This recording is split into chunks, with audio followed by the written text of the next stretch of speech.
Lourdes Chica, Mimi Vice, ganda. Pinagpipray rin ang Don Bell. Sad niya, isa rin ako sa Don Bell fans. Kinikilig din ako sa kanila. In love sila. And game sila, naniniwala ko doon. Nung nakasama ko nga sila sa Bulacan, they are so domesticated.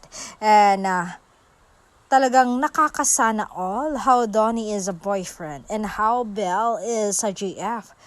And praying hard for this couple. Sana wag masira, sana magiging matatag sila, sana walang sumira sa kanila, sana hindi na sila guluhin, at sana hindi nila masaktan ang isa't isa.